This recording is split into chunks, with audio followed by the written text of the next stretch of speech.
Tom Pelissero, NFL Network Insider. You can see him on the Insiders tonight at 7 Eastern on NFL Network. Was it the Jets or bust for Davante Adams and the Raiders? Dan, it certainly seemed to evolve that direction through the course of the past several weeks.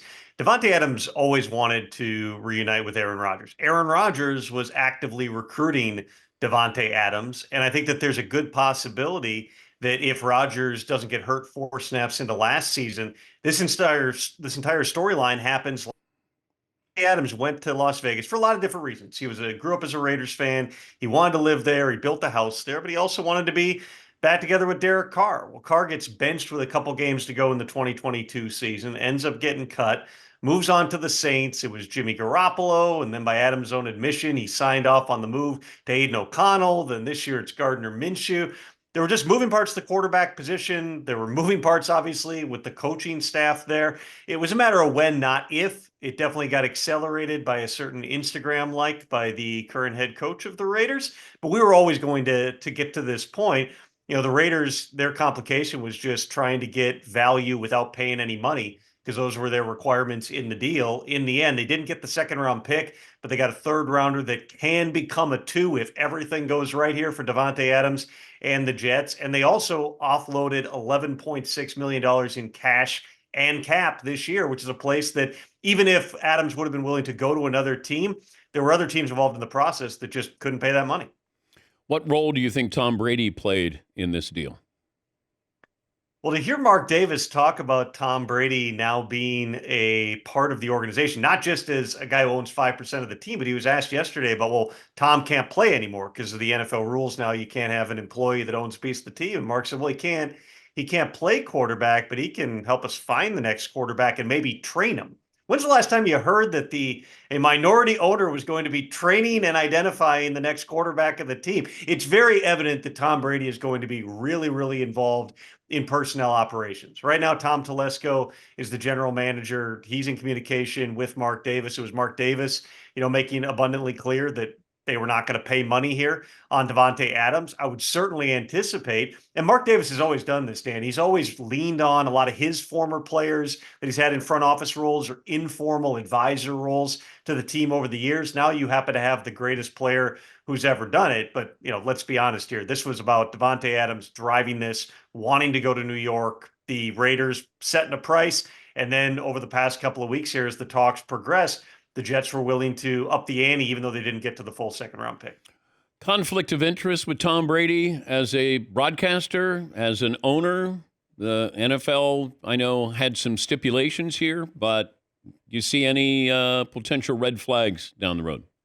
Well, there were teams that specifically raised this issue and voiced it to the entire membership. That's part of the reason why it took a year for Tom Brady to get approved, in addition to just the valuation that he was going to pay on that 5%, 10%, if you include his partner's share. The issue becomes if you have a member of an organization, a part owner, who is in these production meetings. And on Friday and Saturday, you're given a lot of information and there's a trust factor involved there. I don't think that anybody sits back and goes, Tom Brady's going to leak that to the opposition, but a lot of people within the league uncomfortable. So Brady has not been in, to my understanding, these production meetings. Certainly different teams can set their own guardrails of what he's allowed to see, because normally the broadcasters are at the entire practice on Fridays. They get to see stuff that even the normal media doesn't. I'm sure there's some people in the league who are probably like, it's Tom Brady, who cares? Or I know him personally here. He's not going to screw me on this. There's other teams that are going to follow the letter of the law. But, I've consumed a decent amount, Dan, of Tom Brady broadcasting. I think that from the first game where it was fairly apparent that he was a little nervous, and, it's the first time, you probably remember this, your first time on SportsCenter with producers talking in your ear and trying to figure out, and the rhythm of it's just different, even if you've done different levels of stuff. It was the first time for him. I think he's gotten better and better. And, when you have that volume of his history here, you don't necessarily need to relate the anecdote of what the offensive coordinator told you the day before. What are the Browns doing? The Browns are trying to find answers right now. The Amari Cooper trade, let's zoom out for a second here, because the Bills were involved in the Davante Adams trade. The Steelers, the Saints, the Jets, there were a lot of teams that were interested in it. But when I mentioned the Raiders not wanting to eat money, the Bills couldn't pay 11.6 million. Yeah, you can move things around cap wise and whatnot, but they simply didn't have the cap space because you have to have the cap space on hand to absorb the initial trade, even before you do a restructure like the Jets did yesterday. So with Amari Cooper, the Browns not only had adjusted his contract, added some incentives in training camp, way back in March, they converted almost $19 million of his $20 million salary into a signing bonus, which meant that it dropped his cap number down, but it also means the Bills are getting him for like $800,000 right now. So when we're sitting here, and I know that there's a natural comparison of 3 years ago, the Cowboys traded him for a 5th-round pick, and now all of a sudden the Bills are giving up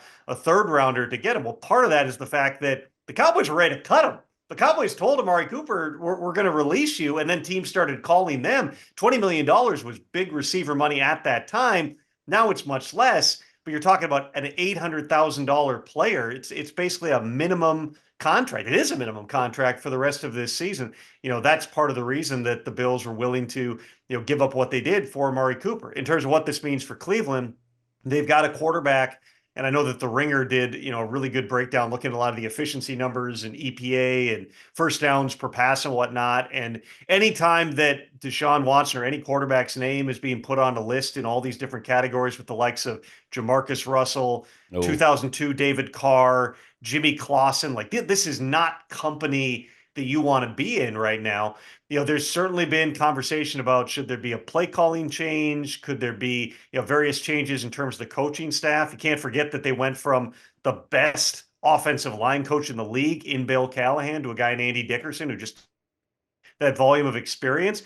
But they're still committed to putting Deshaun Watson on the field. Something had to change. You get Nick Chubb back this week. I think the Browns, Dan, are on that list of teams right now that aren't in full fire sale mode. I don't believe, based on my conversations, that anybody is really there yet, but there are teams that are, in that 1 or 2 win category. They're probably teetering on the brink. The trade deadline got pushed back a week. It's now November 5th. It's the most significant thing happening in this country on November 5th. You got 3 games now instead of 2 to kind of figure out, are we buyers? Are we sellers? Are we big time sellers? And that's an ongoing conversation in a lot of buildings right now. Talking to Tom Pelissero, NFL Network insider, which brings me to the Lions. If you're the Lions, can you kick the tires on Max Crosby, Myles Garrett? I know the Raiders said that Max Crosby was off limits, but are the Lions going to be able to do something to try to replace Aidan Hutchinson? My understanding, Dan, is they are kicking tires. They are exploring and talking about different options on other rosters that might be able to make them better. Short term, like for this week, they're focused on just elevating guys, adding people to the practice squad. I know they signed a guy named Isaiah Thomas, of all things, off the Cincinnati practice squad. So Isaiah Thomas back in Detroit. That's where they're focused right now, is about the collective and giving guys opportunities here. But I've learned some things, Dan, in 20 plus years covering this league. And I think that it's really changed even over the last 5 to 10 years, where you had this younger generation of GMs, some of whom may or may not have grown up playing Madden. There's more pressure than ever to win right now. There's more critical thinking. There's more analytics involved, all of which is to say there's really only maybe a dozen players in the entire league who are absolutely no chance he's not getting traded. And you're talking about like the Patrick Mahomes, Lamar Jackson, since he signed the contract extension, Josh Allen, Justin Jefferson type players in the world.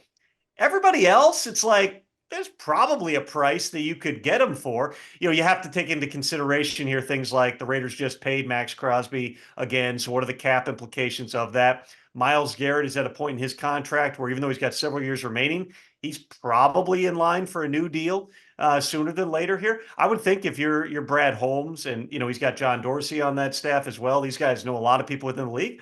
You put out feelers. You see who potentially could become available. You're anticipating you get Aidan Hutchinson back in 2025, maybe even long shot chance that you get deep in the playoffs. Maybe Aidan Hutchinson can come back right around the Super Bowl here. So you have one of the best players in the league. You have to take that into consideration in terms of just like managing your cap and whatnot. But this is a Lions team that sees a window. They think they've got a chance to win right now.